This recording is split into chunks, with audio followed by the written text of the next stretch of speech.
tem uma outra coisa também, ô Wagner, que eu já ouvi a galera falando de, você saiu do corpo e pode ter seres trevosos e pegar você e não te trazer mais. E besteira total isso também.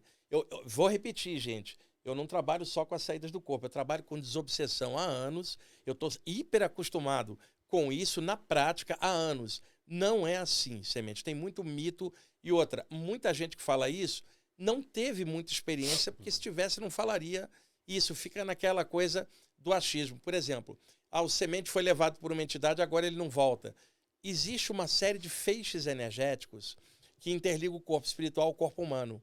Esses feixes energéticos puxam a pessoa de volta para o corpo. Você está lá fora, teu corpo está com metabolismo baixo, suas ondas cerebrais estão baixas. Dentro dos ciclos do sono, daqui a pouco as ondas cerebrais vão subir e o metabolismo vai ativar. De onde quer que você esteja, você é tracionado. É a sensação de ser puxado e cair dentro do corpo por esses elos invisíveis que formam um conduto que a tradição hermética chamou de cordão de prata, que não é de prata nem é um cordão, uma metáfora para feixes energéticos que interligam o astral ao físico. Então, uma entidade não tem como te prender lá, porque a biologia do teu corpo está dentro da lei da natureza. O sono baixa, daqui a pouco vai subir. Você é puxado de onde quer que esteja. Porém, existe uma exceção, que não é o normal, que eu vou tentar explicar agora. Imagina, Semente, alguém viciado em drogas muito pesadas e que, além disso, tem muito problema com ela própria e girando em loop numa série de coisas mal resolvidas dentro dela. Essa pessoa viciada em droga normalmente não se alimenta bem. Conclusão, a carga de energia do corpo é menor, porque ela não se alimenta bem. Sim. Às vezes não toma banho, às vezes foge de casa, assalta uma pessoa para comprar a droga. E eu não estou condenando, estou situando uma situação social muito pesada, que destrói famílias, né? Por causa disso. Então essa pessoa, às vezes, dorme na rua, o metabolismo dela está baixo porque não se alimentou, não toma banho, e mentalmente ela está zoada, a autoestima está baixa. O que acontece? Já há entidades ligadas a ela explorando o vício por energia. Se essas entidades dominam ela dentro do corpo já, na hora que ela sair do corpo está nas mãos dele, porque durante o dia já está, por causa do hábito, o vício que deixa a energia bem baixa. Eles levam a pessoa para o astral inferior. O que vai acontecer? O metabolismo dele ali também vai subir, mas a carga vital do corpo está fraca. Então os feixes energéticos estão mais fracos para puxar. Então, para puxar cada vez isso, vai ser um esforço do corpo que já não está alimentado direito. A pessoa é puxada. No outro dia eles levam ela de novo. Não é que a saída do corpo prendeu ela. Os caras já dominam ela na vigília. Levam ela e cada vez que eles seguram ela lá, o metabolismo não está 100% para puxá-la de volta, que é um caso de obsessão crônica com drogas pesadas. Daí surge o mito que a pessoa ficaria presa lá. E uma coisa que eu vi também, Semente, os caras levam o sujeito para lá, fazem um molde energético da pessoa, eles conhecem a assinatura energética dela e segura ela num campo de força dentro desse molde. O que vai acontecer com o corpo? O metabolismo vai subir, o cordão de prata vai forçar para puxar. Só que ele vai gastar mais energia porque a pessoa está presa no molde. Vá, soltou, voltou. No dia seguinte, eles levam o cara e prende de novo. Vai forçar o cordão de prata a novamente puxar. Isso vai desgastando demais a energia do corpo, cara. Então, um processo de obsessão que pode desencadear na projeção, mas que ele começa a cair embaixo. Mas esse processo essa puxada, né? Eles seguraram e o corpo vai puxar. Não tem o lance de, o cordão estourar. Não, mas o que vai acontecer? O corpo humano está com o metabolismo baixo, comendo mal e mal higienizado, dormindo na rua, cada vez vai ficar mais difícil essa puxada. O corpo vai gastar mais força vital. Isso vai fazendo a pessoa adoecer cá embaixo.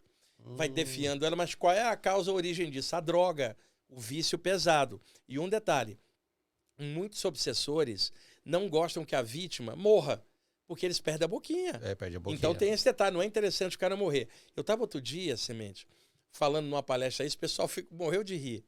Teoricamente falando, o que é mais fácil? Uma pessoa bêbada ser atropelada ou uma pessoa sóbria? É mais fácil a pessoa bêbada ser atropelada porque ela está fora do equilíbrio. Mas repara, e vocês que estão me assistindo, como é difícil você ver a notícia de um bêbado atropelado. Não tem. Raramente. Raramente. Sabe o que acontece? entidades desencarnadas que drenam a energia do álcool da pessoa, e veja, eles não bebem álcool, eles não têm corpo humano. Quando alguém toma muito, eu não estou falando uma cerveja, estou falando o vício, o alcoolismo. O chakra que processa o álcool é o chakra umbilical, processa sólidos e líquidos. Então, você tomou um monte, teu chakra metaboliza isso e se transforma numa energia de dentro para fora na tua aura. Isso. Então, tua aura fica cheia daquele tipo de energia. É isso que a entidade vem buscar, não é o álcool em si, é a transformação do álcool em energia na aura do usuário, do viciado. Então, quando se fala que uma entidade drena do cara, não é que ele bebe, ele drena como energia. Então, o que acontece? A boquinha do cara, a caneca viva do cara é o alcoólatra. Se ele perde o alcoólatra, ele perde a boquinha. E uma entidade dessa, se ela tentar encostar em você e você não bebe, ela não tem sintonia. Não há o mesmo vício na tua mente dela. E aí o que acontece? Você tá na rua ali, semente, bebum, pra lá e pra cá. O sujeito tá do seu lado. Lá vem um carro, vai te atropelar, ele te puxa pra fora. Sai. Por isso que tem pouco bêbado atropelado. A galera obsessora precisa do cara vivo para beber mais. Por isso que eu tô falando. É uma coisa que eu tava pensando. Raramente você vê um bêbado atropelado. Era para ser mais comum você ter alcoólatra atropelado. Raramente você vê isso. É mais fácil a pessoa sóbria ser atropelada do que um alcoólatra, porque a galera segura a barra dele para ele não ser atropelado. Nossa, por incrível que pareça, cara. Muito louco isso, né? É louco isso. Maluco.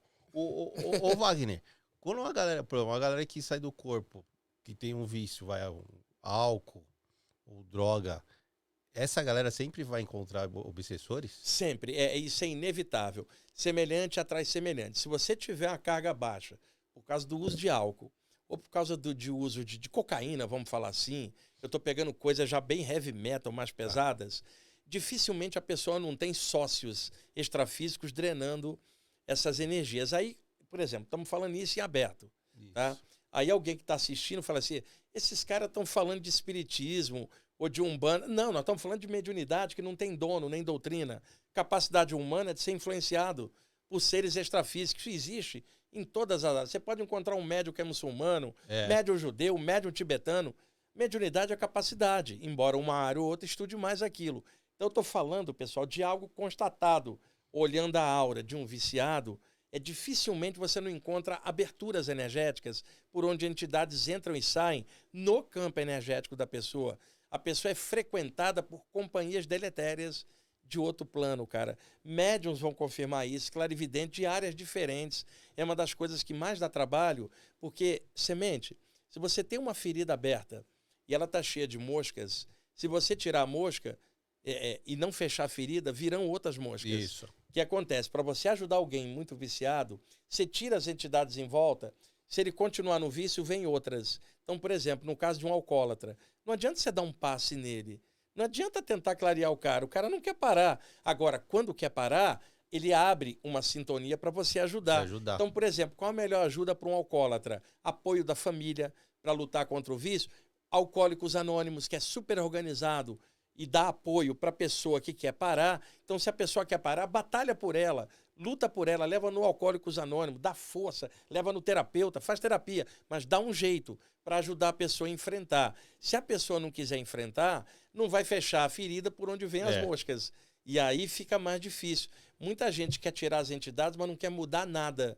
Então, o grande lance da desobsessão chama-se despertar da consciência.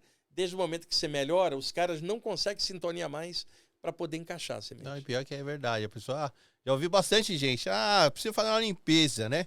Acho que eu tô com uns espíritos aí, tô carregado. Mas você vai ver, ela não muda o hábito. Exato, ela só quer tirar o entorno, mas por dentro, fala, o que atraiu aqueles caras? Tirou eles, virão outros. Então, não há desobsessão sem despertar da consciência, transformação da consciência para quebrar o ciclo. Fala, não quero mais essa coisa ruim, eu quero mudar. E quando eu falo mudar, não é virar anjo, não é virar santo, é virar você mesmo melhorado. Semente, todos nós temos qualidades e defeitos. Sim. Todos nós. A gente está tentando melhorar a qualidade e diminuir o defeito dentro dos estudos espirituais que clareiam, abrem o horizonte para a gente melhorar. Nenhum de nós vai virar anjo ou missionário ou vai crescer da noite para o dia. Isso não existe. Tudo demanda esforço, trabalho. Não há nenhuma técnica de crescimento baseada na preguiça, cara. Tem muita gente que fala assim, vamos dar o salto quântico.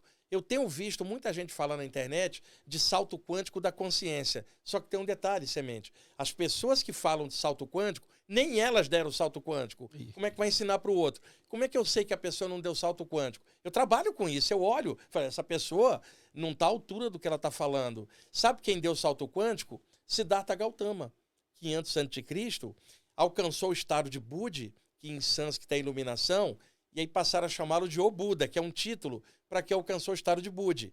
Siddhartha Gautama se tornou um Buda. O que ele fez? Deu um salto consciencial. Quer dizer, eu não sou Buda, você não é, porque a gente não deu salto nenhum. Nem ninguém que está na internet falando isso.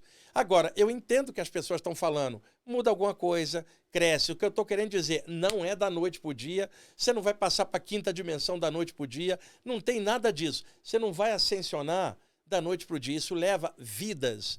Nós estamos em mais uma vida, podemos aproveitar para clarear nossa consciência, diminuir o defeito, aumentar a qualidade. Semente, dia a dia, cara, o teu melhor está despertando.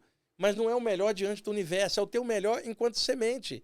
E isso já é muito, cara. Cada dia melhorar, vai chegar uma hora que a sintonia vai atrair a pessoa para melhoria em outro lugar. Semelhante atrai semelhante. Então, tenho visto muita gente falar de transformação sem transformar nada. A própria pessoa que está falando isso não transforma nada. Continua irritadinha, continua cheio de medo do invisível, continua não lidando bem com as perdas pela morte, continua, sei lá, competindo com os outros, continua não respeitando diferenças entre as pessoas. Como é que essa pessoa vai falar de salto quântico se ela não deu salto quântico nenhum na atitude dela diária? Sem chance. Né? Sem chance, tem que falar, a gente tem que ser bem claro, bem honesto. Pessoal, estudos espirituais para melhoria da consciência, isso é gradativo, dia a dia, vida a vida, ao longo do infinito, cara. Fala, galera. Curtiu esse corte? Quer receber mais conteúdos assim? Então não se esquece de se inscrever no canal, beleza? Valeu.